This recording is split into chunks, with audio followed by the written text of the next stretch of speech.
Here we have a simple experimental setup that will allow us to demonstrate a quite remarkable property of magnetized metals, the Barkhausen effect. We have a 75-foot coil of wire wrapped around a hollow tube. This coil is hooked to an audio amplifier. We also have plastic, brass, and steel bolts, as well as a soft iron rod. Finally, we have a small but powerful neodymium magnet. What will all of this allow us to do? With this setup, we can actually listen to a piece of ferromagnetic metal be magnetized. To begin, we turn on the amplifier and bring the magnet near the empty coil. We don't hear anything except when we bump the magnet or move it very quickly past the coil. These loud clicks are the result of the Faraday effect. When a magnetic field changes rapidly near a coil of wire, it induces a current in the wire. That current is converted into sound by the amplifier. The Faraday effect will also allow us to hear an iron-based metal being magnetized. But first, let's confirm that nothing happens with other cores placed in the coil. A plastic bolt, not ferromagnetic, acts no different than an empty coil.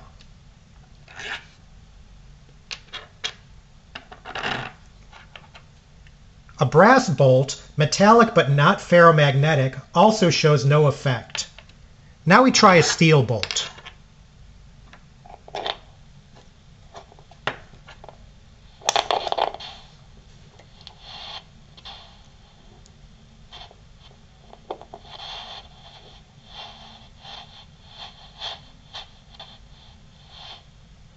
Can you hear that hissing?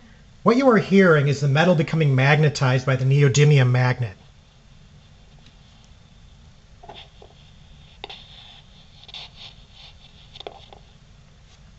This magnetization happens in a large number of microscopic jumps within the material, and that flood of jumps sounds like static.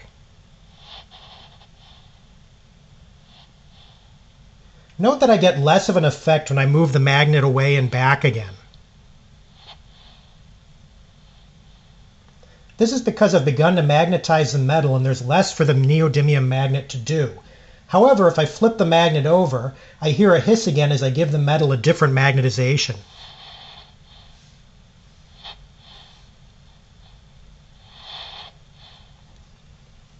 The steel is relatively resistant to being magnetized. The soft iron rod, however, shows a strong effect, as we now show.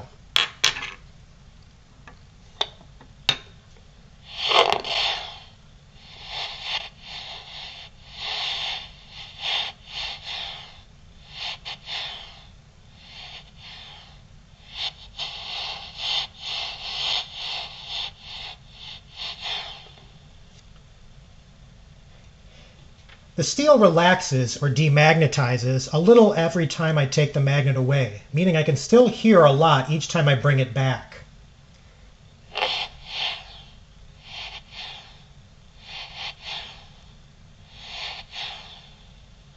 And that is a demonstration of the Barkhausen effect.